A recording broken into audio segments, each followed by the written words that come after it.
My beloved friends, let us come together for a few quiet moments, not to fill the mind with new ideas or to gather more concepts, but to return to that sacred place within where all true teaching begins. For no spiritual truth has ever been revealed through the noise of human intellect, nor through the striving of personal will. It comes only when we grow still enough to hear what has always been whispering at the center of our being. There is a great truth, a simple truth, a living truth that Jesus offered to those who would hear. Yet for 2,000 years humanity has rushed past it in its search for external signs, external powers, external salvation. Jesus spoke the truth plainly, but the world, conditioned to seek outwardly, could not understand the depth of what he revealed. The truth was not hidden by design, it remained unseen because the mind that looks outward cannot perceive what lives within. And so today we begin a gentle journey, not toward new knowledge, but toward the recognition of what has always been present. The purpose of our time together is not to add to your understanding, but to strip away everything that obscures your awareness of the one presence that has never been absent from your consciousness. For Jesus, the Master of Masters, did not build his ministry upon dramatic acts or outer instructions. He built it upon the invisible, the silent, the unobservable to physical sense. He withdrew often into the mountain, not to plead with a distant God, but to rest in the profound awareness of the presence that lived as his very being. And it was from this holy silence that his words and works emerged. When he said, "I can of mine own self do nothing," he was giving us the doorway. When he said, "The Father within me doeth the works," he was giving us the key. And when he spoke of the kingdom of God within you, he was telling us plainly where the only true contact with God takes place. This is the lost key the world has overlooked. All spiritual power, all realization, all healing, all transformation begins the moment we stop seeking God outside and begin recognizing God as the very life within us. Joe Goldsmith spent 40 years returning students to this single truth, reminding them again and again that the presence they long for is never reached through human effort, nor achieved through spiritual performance. It is realized only in the silence, where the personal sense of self yields to the I that is God. And so, as we begin this exploration, we must understand what we seek is not a method, not a technique, not a spiritual exercise to produce outer results. What we seek is the same inner realization Jesus lived from the awareness that God is the very substance of our own consciousness. This is the heart of the Master's teaching. This is the foundation of Christ consciousness. This is the single practice that opens the way. Therefore, as we continue, I ask only this: set aside the desire for outcomes. Lay down the familiar habit of striving. We are not here to draw God into human problems. We are here to become aware that the presence which dissolves all problems is already here, already active, already the life we are living. Let us walk forward not as seekers, but as those who are ready to remember. My dear friends, before we can understand the silent practice that leads to Christ consciousness, we must first recognize why so many sincere seekers wander for years without finding what their hearts long for. These are not people without devotion. They are not lacking sincerity. They pray earnestly, they study diligently, they seek teachers, methods, affirmations, rituals, and systems, and yet something remains incomplete. Something remains distant. God seems always out of reach, and the reason is simple, yet profound. All spiritual seeking begins with the assumption that God is somewhere else.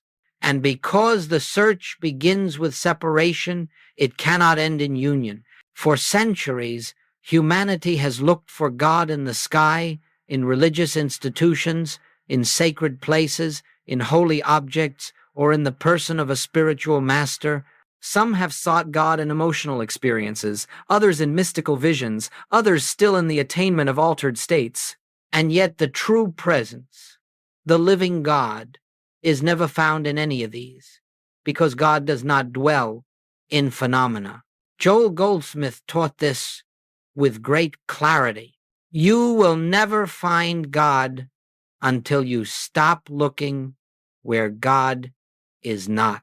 As long as the mind extends outward, hoping that something external will rescue it, heal it, or satisfy its longing, it remains blind to the very presence that beats its own heart. This is why the search fails. Not because the seeker is unworthy, not because the path is difficult, not because God is withholding, but because the direction of search is turned outward toward that which cannot contain God. Jesus understood this. He did not teach people to look to him as a person. He taught them to look within themselves, for he knew that the same Father who lived as him lived as them. When he said, "The kingdom of God is within you," he was not speaking metaphorically. He was directing humanity back to the only place where God can be realized within one's own consciousness. But the human mind fears this truth. It prefers to seek outside itself because outward searching allows the ego to remain intact. When we look to external sources, the personal sense of self continues to be the one searching, the one striving, the one working. And as long as the personal self remains central, Christ consciousness remains veiled. The truth is this: you cannot find God while believing you are the one doing the finding. God is not found by a person. God is revealed as the presence that the person has never been. And so, all external searching must eventually exhaust itself. Every path that leads outward must come to an end.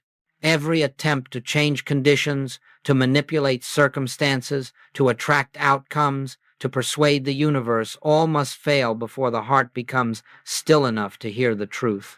Joel Goldsmith often said that the spiritual path begins only when one realizes that nothing external will ever bring God's presence into one's experience. He emphasized that God does not enter human life as a result of effort. God is revealed when we stop looking outward and begin to recognize the presence that is already living within us.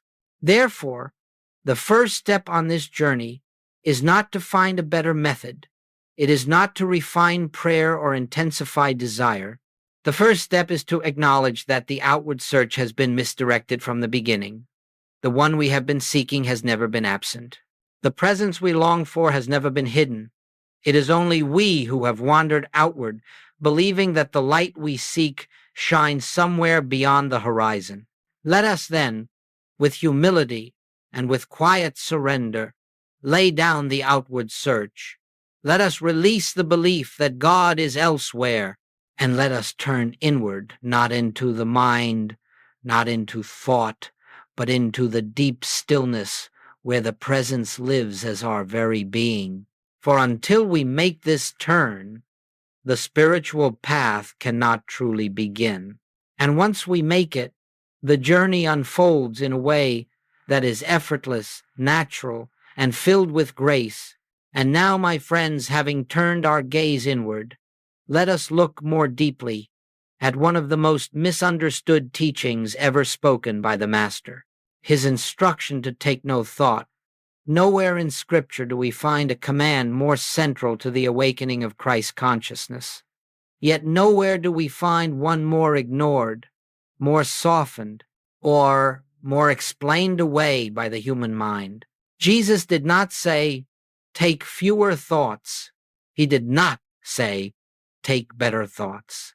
He did not say, "Think positively," or "affirm your desires," or "hold the right mental image." He said simply, take no thought. Why? Because Jesus understood something that the human mind cannot comprehend. The activity of thought is the activity of the personal self, and the personal self can never enter the kingdom. To take thought is to remain in the realm of human effort. It is to believe that through the power of thought we can reach God or manipulate the conditions of our lives. But thought is of the mind, and the mind is not the instrument through which God reveals himself.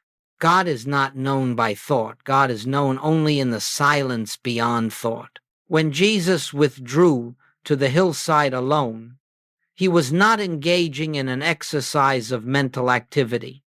He was not visualizing success, shaping outcomes, or repeating affirmations.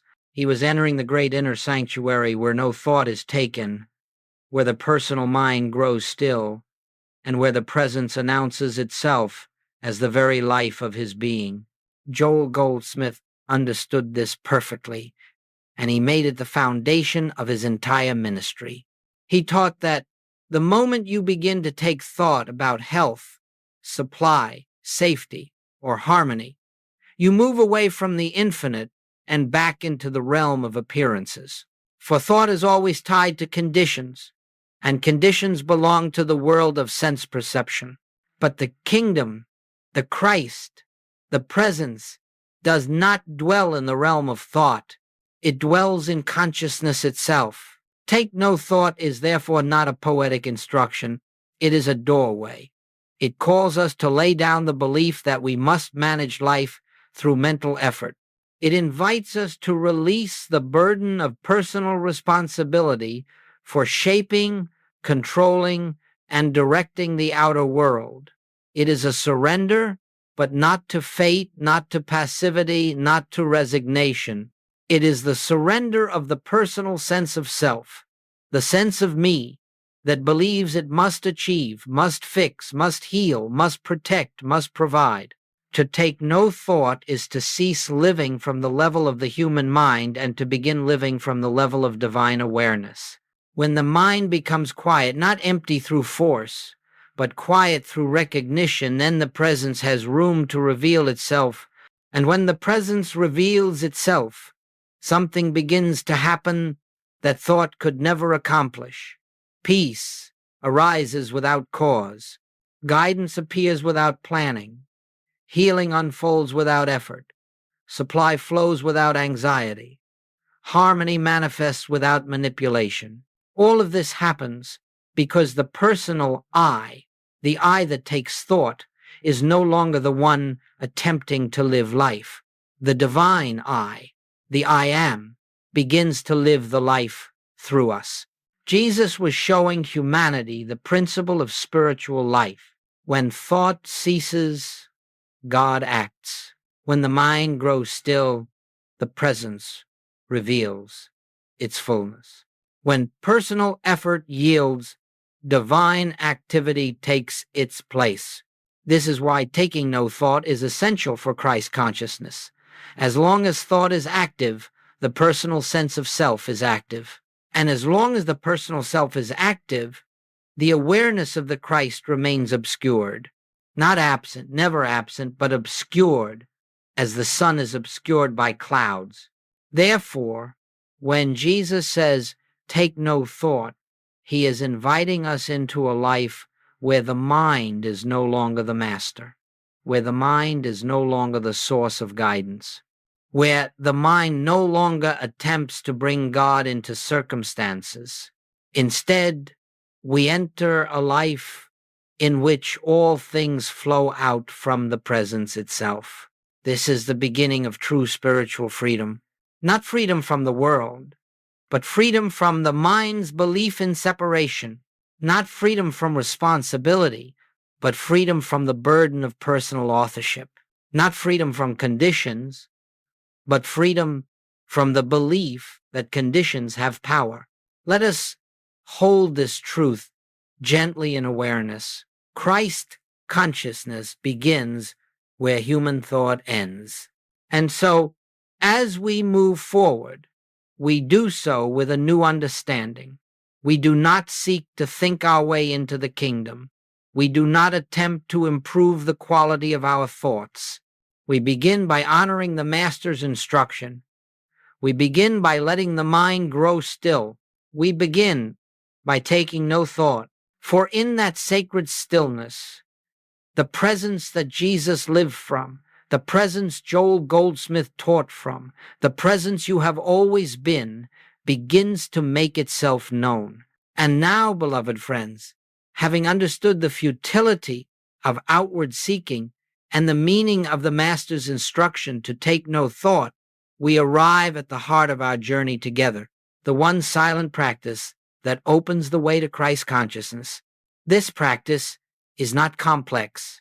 It requires no strain. It does not depend upon intelligence, memory, discipline, or religious learning. It asks only for a willingness to be still and to recognize what is already true. Joel Goldsmith called it the practice of the presence. But do not let the simplicity of that phrase hide the immensity of what it contains. For this is the practice through which the veil of separation dissolves. This is the practice through which the activity of the personal self yields to the activity of God. This is the practice through which Christ consciousness becomes a living experience rather than a distant ideal. Let us understand it clearly. The practice of the presence is not the attempt to bring God into your life. It is the recognition that God is already the life you are living. It is not a reaching outward. It is not an effort to contact something beyond you. It is the gentle turning inward to the awareness that the presence is here already, closer than breath, nearer than thought, more intimate than the sense of I.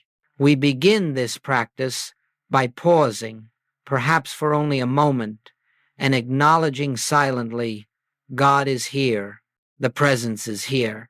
Not as a belief, not as a thought to hold, but as a recognition that does not rise from the mind, but from the depths of our being.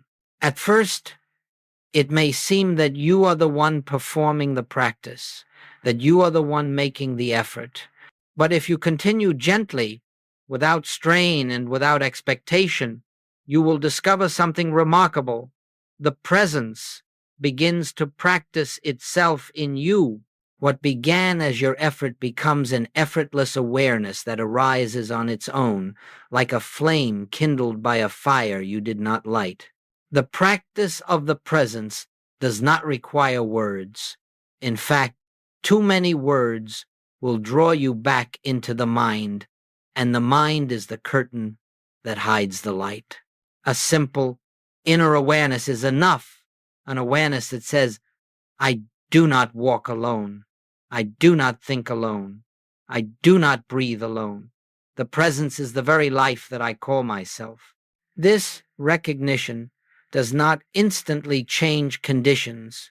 Rather, it changes the one who is experiencing the conditions. It lifts you out of the personal sense of self and places you in the atmosphere of divine sonship, the awareness that Jesus lived from, the awareness through which he performed his works. And then, as you rest in this recognition, something begins to happen. Thoughts may arise, but they no longer claim you. Fears may surface, but they no longer define you. Problems may appear, but they no longer bind you. For you begin to feel, even if only faintly at first, that the presence which sustains the universe is sustaining you. You begin to sense that you are being lived, being breathed, being carried by a life greater than your human identity. The practice of the presence is not meditation as the world understands it. Meditation often seeks stillness as a goal. But the practice of the presence is not seeking, it is recognizing. It is the quiet acknowledgement that God is the only presence, the only power, the only life functioning here. It is the inner realization that you are not a separate self trying to reach God. You are the place where God is appearing as individual consciousness, you need not force silence. You need not suppress thought. You need not attempt to hold on to the presence. Simply rest in gentle awareness. If the mind wanders, let it wander. If thoughts come, let them come. The presence is not disturbed by the movements of the mind any more than the sky is disturbed by a passing cloud. As this practice continues, perhaps over days, perhaps over weeks, a new quality begins to enter your experience, a subtle peace, a quiet confidence, an inner stillness that does not depend upon circumstances. This is the fruit of the practice of the presence. This is the dawn of Christ consciousness. For Christ consciousness does not arrive with fanfare. It does not enter through visions or voices. It reveals itself in the gentle awareness that where I am, God is, and that nothing can ever separate me from the presence that is my life. The one silent practice is simply this: rest in the awareness of God's presence as your own consciousness, without asking, without seeking, without expecting, and allow that presence to reveal its own fullness in its own way. This is enough. This is everything. This is the secret the Master lived from. This is the way Joel Goldsmith brought countless souls into the realization of oneness. And this is the beginning of the life you were meant to live. My beloved friends, as we move into deeper waters of this sacred work, it becomes important to understand, not intellectually, but intuitively, what takes place within you when you enter into the practice of the presence. The mind will not understand this at first, and it does not need to, but your awareness must be gently led into the recognition of what truly occurs when you rest in the silence where God is revealed. When you sit in quiet acknowledgement that the presence is here, the first thing you may notice is the activity of the mind. Thoughts arise, sometimes many, sometimes few. They come in waves. They pass in currents. They present themselves as problems, memories, distractions, or judgments. It may appear as though the mind grows noisier the moment you decide to be still. But do not be concerned. This is not a sign of failure. This is not a barrier to the presence. This is simply the mind revealing itself to you as it has always been, for you are not fully aware of the mind's incessant activity until you become still enough to witness it. And witnessing is the beginning of liberation. When you observe the mind without engaging it, you stand at the threshold where the human sense of self begins to loosen its hold. Joel Goldsmith often said, "The mind is not a power. When you see its movement clearly, you realize it has only the power you have unknowingly given it. And when you refrain from taking thought, you reclaim your awareness from the tyranny of mental activity. As you rest in this gentle recognition of the presence, something subtle begins to take place. The thoughts continue, but they no longer feel personal. They arise, but they do not cling. They pass through consciousness like birds crossing an open sky, seen but leaving no trace. You begin to discover, perhaps for the first time, that you are not the mind. You are not the thinker. You are not the one creating these thoughts. You are the awareness in which they appear. This shift from identifying with the mind to witnessing the mind is the beginning of spiritual freedom. It is the first dissolving of the personal self, and it is the first opening through which Christ consciousness floods into experience. As the mind quiets, not through force, but through non-identification, a spaciousness begins to appear, a softness, a feeling of inner openness. This is not emotional peace. It is not a product of mood. It is the atmosphere of divine presence making itself felt. You may notice, too, that the problems you carried into your meditation begin to lose their weight. They have not been solved outwardly, yet their power to disturb you diminishes. Why? Because the mind that clings to the problem is dissolving. The awareness that believes the problem is real is yielding to the inner knowing that the presence is the only reality operating here. This is the miracle of the practice of the presence. It changes the quality of consciousness itself. And when consciousness changes, the world appears differently, not because the world has changed, but because the one perceiving it has awakened. As you continue resting in the awareness that God is the life of me, God is the mind of me, God is the presence here, another shift begins to take place. You feel less like a person trying to reach God and more like a witness to a presence that is functioning effortlessly through you.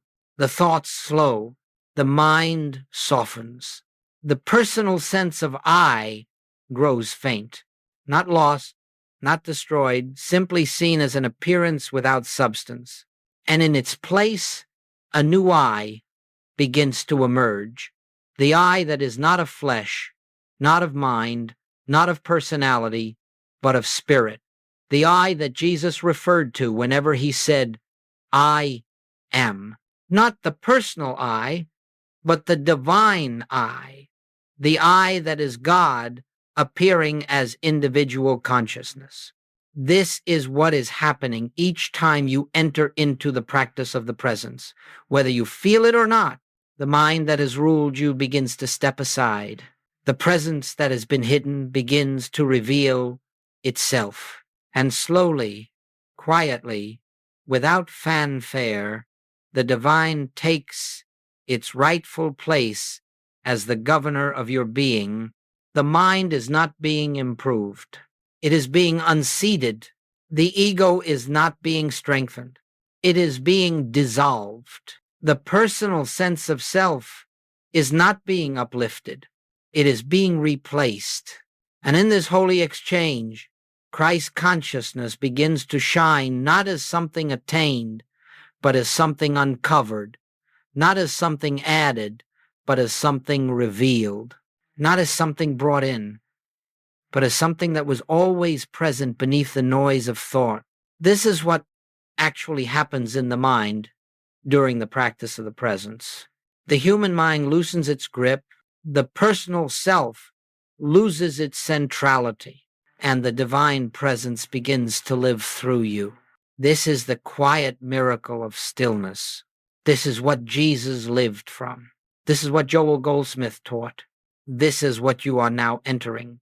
My beloved friends, once we understand what truly takes place within the mind during the practice of the presence, we are prepared to see how this inner recognition quietly begins to transform every area of life that has been touched by fear, by lack, by illness, or by conflict. For the world believes that problems are changed by effort, by strategy, by action, by force. But the spiritual life reveals something altogether different. Problems are not solved, they are dissolved when consciousness is lifted. Let us begin with fear. Fear arises wherever there is a belief in separation from God, from safety, from supply, from peace, from harmony. Fear is the shadow cast by the belief that you are a self apart from the infinite, living a life governed by forces outside of you. But when you enter the practice of the presence, even for a moment, the sense of separation begins to loosen. You feel, though you may not yet fully understand, that you are not alone in this universe. There is a presence here, a presence that is your life, your breath, your consciousness. As this awareness deepens, fear has nothing left to stand on. Fear may appear, but it no longer finds a place to root itself. For fear cannot remain where the presence is recognized. And so, without struggle, without resistance, without argument, fear begins to dissolve into the nothingness from which it came. Now let us look at lack. Lack is never the absence of things, it is the absence of awareness. Lack arises only when the mind believes it is the source of its own supply. When you think you must earn, acquire, protect, or secure your good, lack is inevitable because you are depending upon the limited resources of the personal self. But when you rest in the practice of the presence, you begin to sense, even if only faintly, that the source of your good is not outside you. It is not in people. It is not in circumstances. It is not in opportunities. The source is the presence itself, the infinite consciousness expressing as your very being. And as this truth dawns, the burden of seeking falls away. The anxious grasping relaxes. You stop looking to the world to supply you, because you now understand that supply flows from within, from the infinite living itself as you. Then, without effort, without strain, opportunities appear, needs are met, ways open, not because you have attracted anything, but because consciousness has shifted from a sense of limitation to the recognition of infinite presence. Next, let us consider illness. Illness is not a punishment, nor is it a sign of spiritual failure. Illness is the outward expression of the belief that life is in the body, that the body is separate, vulnerable, and subject to powers apart from God. But in the practice of the presence, you begin to recognize that life is not in the body. Life is the presence of God expressing itself as conscious being. The body is an appearance in consciousness, not the source of consciousness. This recognition does not require you to deny symptoms or resist medical care. It requires only that you cease identifying yourself with the condition. As you rest in the awareness of the divine presence, the belief in a life separate from God dissolves. And when the belief dissolves, the condition that rested upon it loses its foundation. Healing then emerges, not always dramatically, not always instantly, but inevitably, because the false belief that supported the illness has been replaced by the recognition of truth. The body responds to the consciousness that governs it. And when consciousness is lifted into the awareness of God as the only life, the body reflects that harmony. And finally, let us turn to conflict. All conflict, whether within ourselves or between individuals, arises from the belief in separate selves, separate wills, separate interests. But when you practice the presence, you come to see that God is the life of every individual, the consciousness of every being, the substance of all existence. You begin to see others not as personalities, not as flawed individuals, not as opponents or obstacles, but as expressions of the same one, presence that lives as you. As this recognition deepens, conflict loses its meaning. You stop reacting to appearances. You stop defending, attacking, correcting, judging. Instead, you rest in the awareness of the divine presence in those before you. And this shift, quiet, invisible, unspoken, becomes a healing influence in every relationship. The anger of others softens, misunderstandings clear. Harmony arises where discord once seemed immovable, not because anyone has been persuaded or changed, but because your consciousness has changed, and consciousness is the only true influence in this world. This is the great mystery. What the world calls problems are not problems. They are appearances born of the belief that you are something other than the presence of God. And the practice of the presence does not fix appearances. It removes the belief that made them seem real. When the belief dissolves, the appearance follows. When consciousness is lifted, life becomes harmonized without effort. This is why Joel Goldsmith insisted that you need not struggle against fear, nor fight lack, nor wrestle with illness, nor repair conflict. Your only responsibility, your only work is to return again and again to the recognition of the presence until it becomes the atmosphere in which you live. In that atmosphere, fear cannot breathe. Lack cannot form. Illness cannot persist. Conflict cannot anchor itself. For you have returned to the truth that Jesus lived from. I and my Father are one. And in that oneness, all things are made new. Beloved friends, as we walk further on this spiritual path, let us approach this next teaching with tenderness and honesty. Every sincere seeker, without exception, makes certain mistakes along the way, not because of weakness and not because of ignorance, but because the human mind is not capable of grasping the things of spirit. If we depended upon the human mind, we would all fail, but grace carries us, gently correcting our course as long as we remain receptive. Let us then look at these mistakes, not with judgment but with compassion, as Jesus looked upon humanity with the understanding that they know not what they do. And let us see how each mistake can be quietly transformed through awareness of the presence. The first mistake, trying to use truth to fix problems. The most common error is the attempt to use spiritual truth the way one might use a tool to fix, to repair, to improve the human condition. Perhaps you discover the practice of the presence and then immediately try to apply it to your finances, to your health, to your relationships, and when nothing happens quickly enough, you grow discouraged. But my friends, truth cannot be used. God cannot be used. Spiritual principles are not techniques. Truth reveals itself where the personal desire to manipulate outcomes falls away.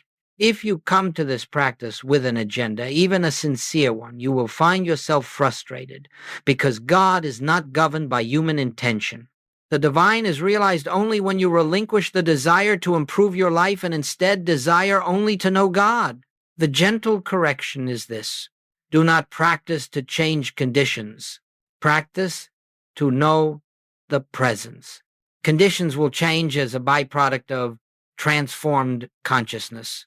The second mistake, forcing silence or controlling the mind. Another mistake seekers make is trying to push thoughts away, to suppress mental activity, to achieve silence. But the mind cannot be silenced by effort.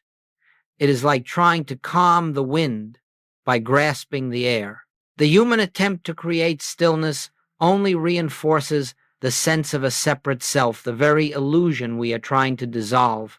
Do not fight the mind. Do not resist its noise. Simply witness it. Recognize that thoughts do not hinder the presence. It is your identification with them that creates the sense of separation. The gentle correction is this: allow the mind to do what it does. Let thoughts rise and fall without resistance.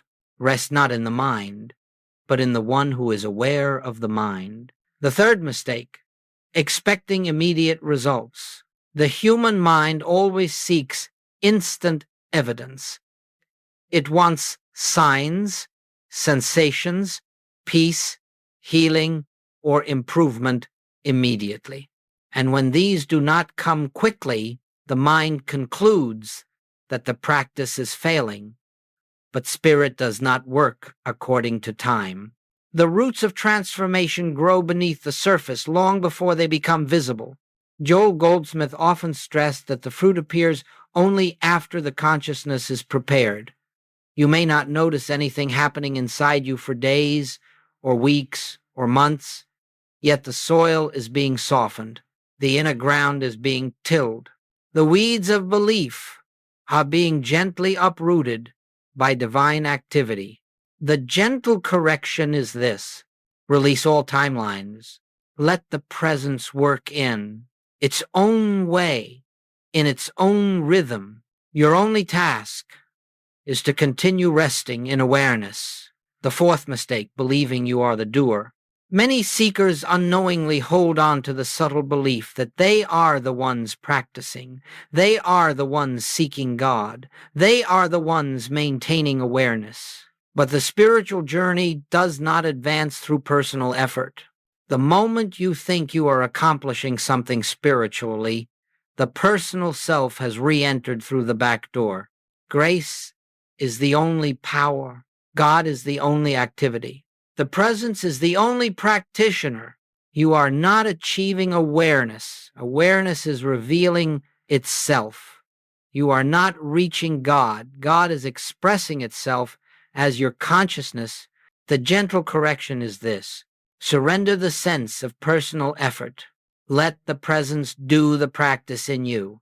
The fifth mistake: turning the teaching into intellect. Some seekers collect teachings the way others collect souvenirs, reading, listening, studying, analyzing, quoting. But spiritual truth is not understood through the mind. The mind can hold the words, but only the heart can receive the revelation. The danger of intellectual understanding is that it creates a false sense of attainment. One may speak beautifully, yet lack the awareness that gives life to the words. Joel Goldsmith warned repeatedly, truth must become a living experience, not a theory. The gentle correction is this: seek realization, not knowledge. One moment of silence is worth more than 1,000 teachings remembered by the mind. The sixth mistake: looking for signs, visions, or sensations. The personal self often wants spiritual fireworks, dramatic awakenings, angelic experiences, psychic visions. But these are distractions. They keep the seeker outwardly oriented, searching for phenomena rather than resting in the simple, quiet awareness of God. The presence is not loud. The Christ comes not as thunder, but as stillness. The deepest revelation is often the most subtle. The gentle correction is this: do not seek experiences. Seek only to be present with the presence. Let revelation unfold without expectation. The seventh mistake: trying to change emotions through will. Many seekers believe they must overcome fear, sadness, anxiety, or anger before they can experience the presence. They try to force positivity to correct their emotional state through effort, but emotions are not obstacles. They are simply weather patterns passing through consciousness. Your work is not to change the emotion. Your work is to recognize that you are not the emotion. You are the awareness in which it arises. The gentle correction is this: let emotions be as they are. Do not resist them.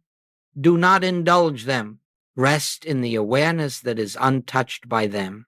Beloved friends, every mistake we have spoken of arises from the same root: the belief that you, as a separate self, must achieve something spiritually. The gentle correction to every mistake is the same: rest, yield, surrender. Take no thought for your life. Let the presence reveal itself. For in the recognition of God as the only self, every mistake loses its power. The path becomes simple, the way becomes clear, and the Christ, the divine presence within, becomes the guiding light. Beloved friends, as you continue to rest in the practice of the presence quietly, gently, without striving or expectation, there comes a time when something within you begins to shift. Not dramatically, not suddenly, not with fireworks or visions, but with the soft certainty of dawn rising over the horizon. Christ consciousness does not announce itself with noise. It reveals itself with stillness. Let us look together at the subtle, unmistakable signs that this inner awakening has begun to unfold within you. These signs are not accomplishments. They are not achievements. They are simply indicators that the personal sense of self is giving way to the divine self, that the I which Jesus spoke of is beginning to shine through the veil of the human mind. 1. A growing sense of inner stillness. The first sign is often the least dramatic and yet the most profound. You begin to notice a quiet center within you that remains untouched by circumstances. Even while the world around you moves in its usual rhythm, even while challenges arise, there is a stillness beneath the surface. You feel a calm that is not created by thought, not dependent on events, but arising from within itself. This stillness is the presence. This stillness is the Christ. This stillness is the whisper of your true identity. 2. A softening of fear and anxiety. Fear does not disappear all at once, nor does it need to, but you begin to sense that fear is no longer the master of your life. It arises, but it does not grip you. You feel it, but you are not immersed in it. You watch it as though from a distance, knowing perhaps for the first time that fear has no real power over the one who rests in God. This is not the courage of the human self. It is the absence of fear in the presence of the infinite. 3. A reduced interest in controlling outcomes. The personal self is always trying to manage, shape, direct, and manipulate life. But as Christ consciousness awakens, you begin to feel less compelled to control. You sense that life unfolds according to a wisdom far greater than the human mind. You trust more. You relax more. You release the constant pressure to figure everything out. You discover that surrender is not passivity. It is resting in the assurance that God is the governing presence. 4. A new way of seeing others. One of the clearest signs of awakening is the transformation of perception. You begin to look at people differently, not as personalities, not as problems, not as obstacles, not as separate selves. You begin to sense the same presence expressing itself through every individual you meet. You look at those who challenge you, who misunderstand you, who oppose you, and something within you whispers, "This too is God appearing." It does not mean you condone harmful behavior. It means you see beneath the behavior to the divine reality. 5. A spontaneous compassion you did not try to cultivate. Christ consciousness does not make you sentimental. It makes you aware. And in that awareness, a natural compassion arises, not the compassion of sympathy, but the compassion of understanding. You do not feel sorry for others. You feel connected to them. You sense their divine essence even when they do not. This compassion does not drain you. It flows through you as the activity of God's love. 6. A deeper sensitivity to inner guidance. You begin to notice subtle impulses, quiet promptings that are not thoughts, not emotions, not desires. These promptings are gentle, yet they carry a clarity that the mind cannot produce. You find yourself doing the right thing at the right moment without planning it. You speak words that heal without preparing them. You avoid paths that once tempted you. You walk into situations with awareness rather than reactivity. This is not intuition. This is divine intelligence revealing itself as your consciousness. 7. A dissolving of the sense of hurry. The world hurries because it believes something can be missed. The awakened soul knows nothing essential can ever be withheld. That which is yours in spirit cannot be taken, cannot be delayed, cannot be lost. And so hurry dissolves. You move more slowly, not outwardly, but inwardly. You become aligned with the rhythm of peace. 8. A lessening of personal importance. As Christ consciousness dawns, The personal sense of I becomes lighter. The need to be right diminishes. The desire to be seen, admired, validated, or understood falls away. You feel content to be silent, content to be unknown, content to walk the path without recognition. This is not self-denial. It is the freedom of no longer needing to be the center of your world. 9. A quiet joy that has no cause. Perhaps the most beautiful sign of all is the emergence of joy, not excitement, not pleasure, not happiness born of favorable conditions, but joy without reason, a joy that arises from nowhere, belongs to no one, and depends upon nothing. It is the joy of being itself. It is the joy Jesus knew when he said, "My joy I give unto you." It is the joy of the infinite, expressing itself as you. 10.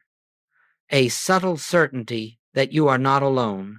There comes a moment, perhaps in silence, perhaps in the midst of daily activity, when you feel a presence so intimate, so familiar, so loving, that you can only rest in awe. You do not see anything. You do not hear anything. Yet you come to know, without explanation, that you are not living your life alone. Something is living you. Something is guiding you. Something is carrying you. This is the dawning of Christ within. This is the awakening of the divine self. Beloved friends, these signs may appear gradually, subtly, and without fanfare, but when they appear, know that the seed has sprouted, the dawn has broken, the light has begun to shine. You are awakening not to a new self, but to the self that has always been present behind the mask of the human identity. You are beginning to live from the same consciousness that animated Jesus, that illumined the prophets, that inspired the mystics, that Joel Goldsmith devoted his life to revealing. This is the Christ awakening in you. And now, beloved friends, we come to the closing of this journey together, not as an ending, but as a gentle return to the beginning. For everything we have explored, everything we have contemplated, everything that has stirred within you, leads to one simple, timeless truth. The presence is here. The presence has always been here. The presence will never leave you. This entire teaching, this entire path, every practice, every silence, every recognition brings you back to this one point of awareness. God is the life of you, not far off, not hidden, not waiting to be found, but living as your very consciousness in this moment. You do not become spiritual. You do not rise into Christ consciousness. You do not attain divine awareness. You simply awaken to what has always been true.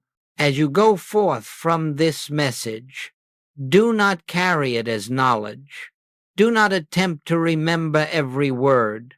Do not place these teachings on a shelf in your mind. Instead, allow them to dissolve gently into the inner silence where the real work is done. Let them sink beneath thoughts and become experience.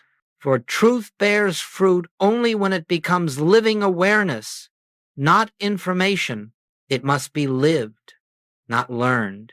It must be realized, not recited. We return now to the one practice that makes everything possible, the silent resting in the presence. This is the doorway. This is the fountain. This is the source of all healing, all supply, all peace. Nothing else is required of you. No rituals, no strain, no effort, no seeking. Simply the gentle turning inward, again and again, to the awareness. I am not alone. The presence is living me.